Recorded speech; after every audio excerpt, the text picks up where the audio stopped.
Heyo,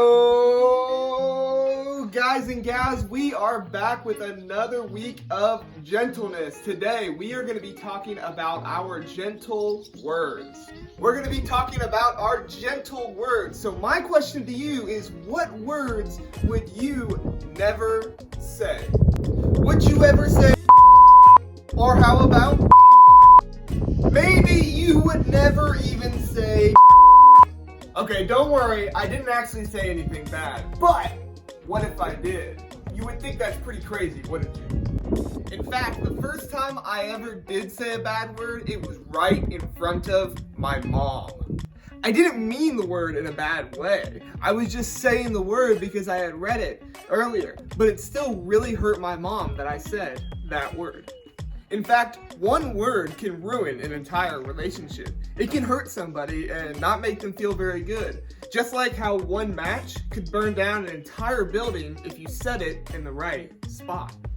There's a guy named James in the Bible. He was Jesus' brother, and he actually told us that our tongues and the words that we say are like a small spark, and how a small spark can burn down a huge building like a barn. And in the same way, one bad word can burn down an entire relationship. So you might be wondering, well, what should we do? There's a guy by the name of King Solomon who he knew what to do a lot of the time. But first I want to show you why he knew what to do. Check out this video.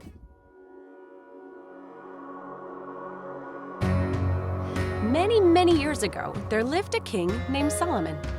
Solomon loved God very much and obeyed the laws of God just like his father David had done. To show God how much he loved him, Solomon gave 1,000 burnt offerings to God. That's a lot.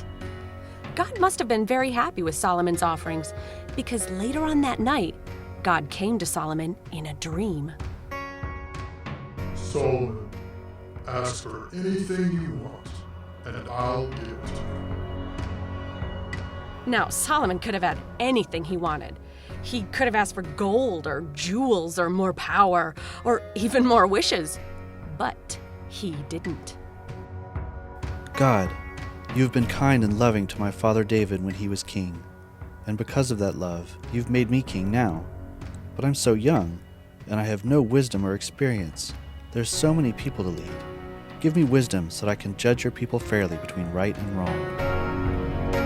This made God very happy. I will do what you have asked. I will give you wisdom, and you'll be the wisest king who ever lived. And I'll even give you what you didn't ask for.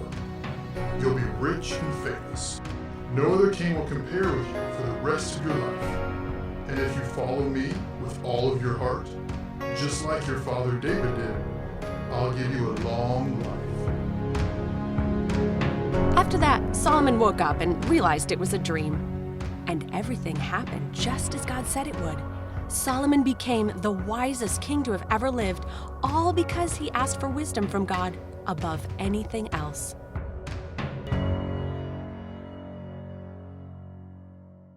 As you can tell, King Solomon knew how to stay out of trouble. He actually knew what to do a lot of the time because he asked God for wisdom. And wisdom is when we know what we should and shouldn't do.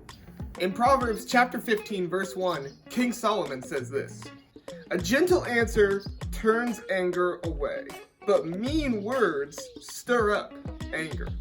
King Solomon tells us to be gentle in what we say. That means no screaming, no yelling, no judgment, no cussing, no being mean toward people, not only with what we say, but how we say it.